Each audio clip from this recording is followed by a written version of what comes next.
Bismillahirrahmanirrahim. Assalamualaikum warahmatullahi wabarakatuh. Alhamdulillah wassalatu wassalamu ala rasulillah. Bersyukur pada Allah Subhanahu wa taala, tentunya atas nikmat dari Allah Subhanahu wa taala kita masih senantiasa sehat dan bisa melanjutkan aktivitas kita, terutama untuk belajar sains hari ini. Jadi anak-anak Ustadz sekalian, untuk pembelajaran sains hari ini kita akan membahas tentang perkembangan hewan atau perkembangbiakan hewan. Jadi bagaimana hewan itu bisa berkembang biak sehingga menghasilkan anakan yang banyak, meneruskan keturunannya, dan akan kita bahas pada pertemuan kali ini. Silahkan diperhatikan baik-baik ya.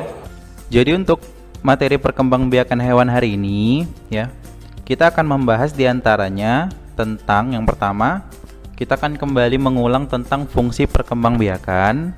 Kemudian yang kedua, kita akan bahas tentang jenis-jenis perkembangbiakan pada hewan. Apa-apa saja jenis-jenisnya, pembagiannya seperti apa. Kemudian dan terakhir kita akan simpulkan pembelajaran kita hari ini. Kita mulai dengan mengucap lafaz basmalah tentunya. Bismillahirrahmanirrahim. Jadi anak-anak Ustadz sekalian, seperti yang sudah Ustadz jelaskan sebelumnya, bahwasannya perkembangbiakan itu intinya adalah memiliki keturunan atau memiliki anakan. Tujuannya adalah untuk bisa tetap survive atau bertahan di muka bumi ini dan agar jenisnya tidak punah. Jadi kucing melahirkan gitu kan, biar populasi kucing itu nggak punah di muka bumi ini. Dan untuk perkembangbiakan hewan itu juga ada dua jenis, ada yang sifatnya generatif dan juga vegetatif. Nah, kita coba bahas dulu tentang perkembangbiakan yang vegetatif. Yang vegetatif ini terbagi atas 4 jenis, diantaranya ada yang sifatnya membelah diri. Ini contohnya pada bakteri, dia bisa membelah menjadi 2 bagian. Kemudian ada yang namanya fragmentasi. Kalau fragmentasi ini, jadi kalau bagian tubuhnya terpotong, bagian tubuh yang terpotong itu akan menjadi individu baru. Nah, contohnya itu pada planaria atau cacing pipih.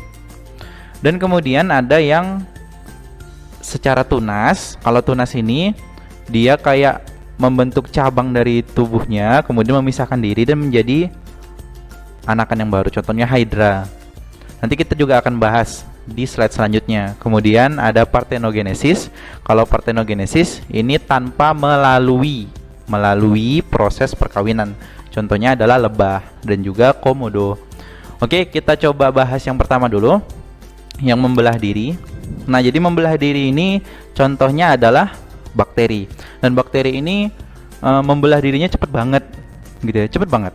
Dan sebenarnya kalau untuk cepatnya itu tergantung sama kondisi makanan yang ada di sekitarnya. Kalau kondisi makanannya sedikit, ya membelahnya lama. Tapi kalau kondisi makanannya banyak di sekitar situ, di sekitar tempat hidupnya, maka dia bisa membelah dengan sangat cepat hingga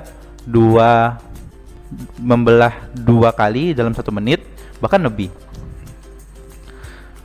Nah, ini untuk bagian ini jangan lupa dicatat ya, Nak. Untuk bagian perkembangbiakan vegetatif ini dicatat ya, 4 ini ya. Oke, kita lanjut. Nah, kemudian ada fragmentasi. Jadi fragmentasi kita contohkan adalah planaria ya, planaria. Nah, coba kita tengok ini contoh planaria. Nah, planaria. Kemudian planaria kita potong jadi 2. Nah, ini sebenarnya kecil banget, tapi ini dibesarin pakai mikroskop. Nah, lihat bagian yang terpotong, dia tetap berjalan. Ya, ini bagian yang nggak ada kepalanya ya, bagian ekornya tadi. Nah, lama kelamaan, nah ini kalau planarianya dipotong jadi banyak, gitu ya. Ini jadi 5 bahkan. Nah, lambat laun akan muncul menjadi planaria yang baru, yang utuh dengan kepala dan juga mata juga dari 5 bagian itu. Nah, kita lihat, nah ini dia.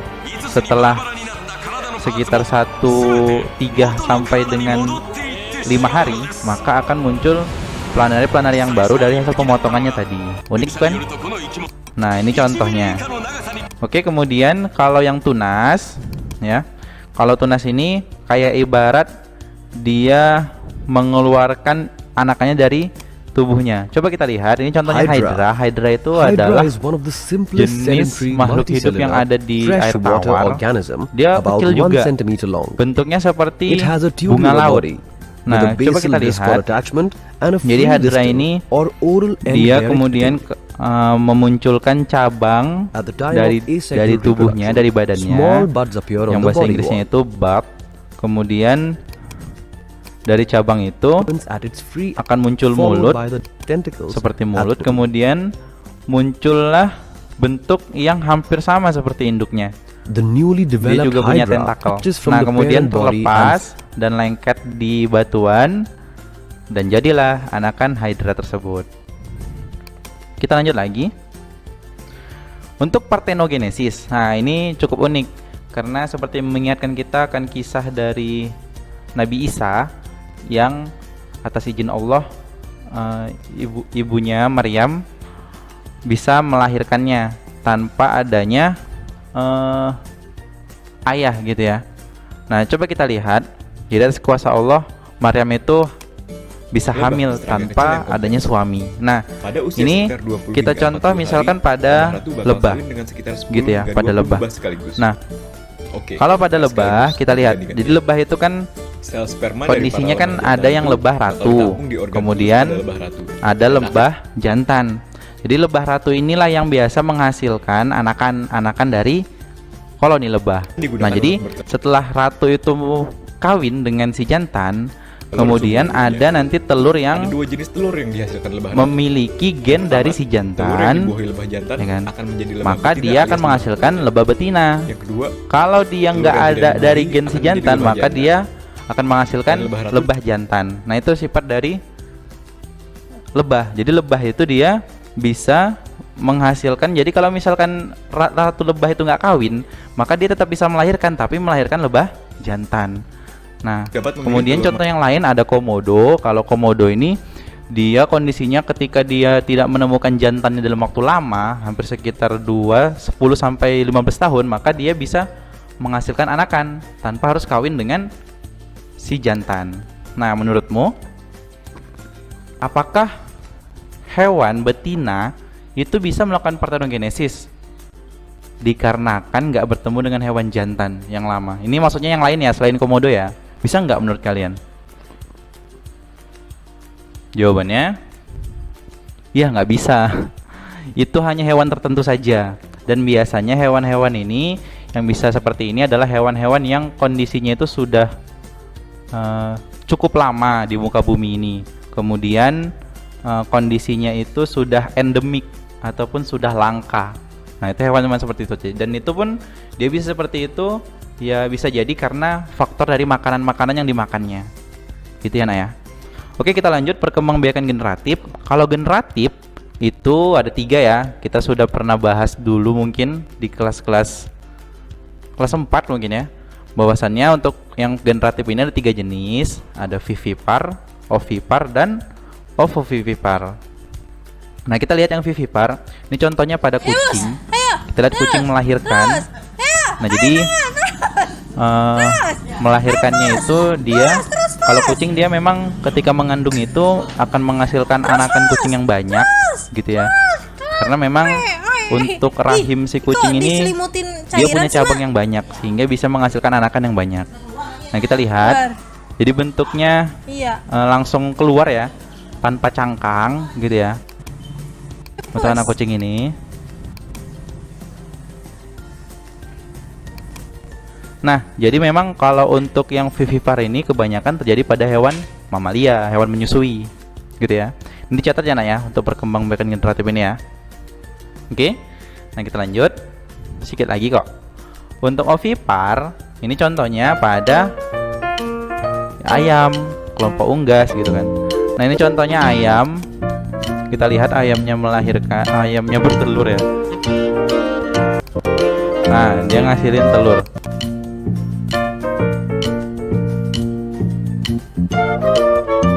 Oke. Nah, bentar lagi keluar telurnya. Nah, ini udah keluar telurnya. Oke. Nah, biasanya untuk telur ayam sendiri dia harus dierami selama 21 hari gitu ya, dierami oleh 21 hari. Tapi ada juga telur yang nggak dibuahi oleh jantan sehingga yang nggak jadi anakan gitu. Itu adalah telur yang biasa kita makan gitu ya. Nah kalau misalkan yang dibuahi itu nanti bisa jadi anak ayam gitu ya. Dan anak ayam itu ya besar di telur itu gitu ya. Nah kemudian kalau dia ovovivipar, bertelur melahirkan, ini contohnya pada ular. Coba kita lihat di ular itu memang dia telurnya itu di dalam perutnya gitu ya. Kemudian telur itu menetas di dalam perutnya, setelah menetas baru dikeluarkan anakannya, sehingga modelnya seperti bertelur, cuman menetasnya itu di dalam tubuh. Beda sama ovipar. Kalau ovipar dia menetasnya di luar tubuh. Nah, dia beda ovipar dengan ovovivipar ya. Dan contohnya lagi bisa kita lihat pada hewan lain seperti kadal maupun bunglon. Oke. Nah, ini kita coba latihan. Oke, kita ulang ya. Kalau gajah berkembang biak dengan apa? Dengan melahirkan. Kalau elang? Ya, dengan bertelur. Kalau bintang laut dengan apa, ayo? Dia dengan tunas. Jadi nanti dari bagian lengan dari bintang laut itu nanti dia lepas, kemudian nanti akan menjadi individu baru. Kemudian kalau bunglon, ya bunglon tadi kita sebutkan ya, ovovivipar. Kalau amuba seperti apa sih? Nah coba di searching ya, amuba seperti apa? Dia berkembang biak dengan cara membelah diri. Oke? Nah, jadi sebenarnya yang perlu kita perhatikan dari pembelajaran ini adalah kita harus paham bahwasannya perkembangbiakan hewan itu ada dua jenis. Di antaranya ada yang generatif dan vegetatif. Kalau yang vegetatif tadi kita bagi menjadi 4 ya. Ada pembelahan diri, fragmentasi, tunas, dan partenogenesis. Nah, kalau misalkan yang generatif ada 3, ovipar atau bertelur, vivipar atau melahirkan, dan ovovivipar bertelur melahirkan. Jadi untuk hari ini sebenarnya kalian cukup mencatat materi sesuai dengan arahan Ustadz tadi ya. Yang perlu kalian catat itu yang pertama ini nih, bagian perkembangbiakan generatif yang 3 ini semua dicatat. Nah kemudian yang kedua yang ini perkembangbiakan vegetatif, ini dicatat semua. Ini aja kok yang perlu kalian catat. Dan kalian pahami materi yang Ustadz jelaskan ini. Kalau ada materi yang kurang jelas, kalian bisa tanya Ustadz langsung, kalian japri Ustadz juga boleh. Dan kalau ada hal-hal yang lain di luar dari materi yang mau kalian tanya juga boleh, nggak apa-apa. Ustadz akan bantu insya Allah. Oke, demikian untuk pembelajaran hari ini. Semoga kita bisa ambil manfaat dari pembelajaran hari ini. Kita tutup dengan doa kifaratul majelis. Subhanakallahumma wa bihamdika asyhadu an la ilaha illa anta astaghfiruka wa atubu ilaik. Assalamualaikum warahmatullahi wabarakatuh.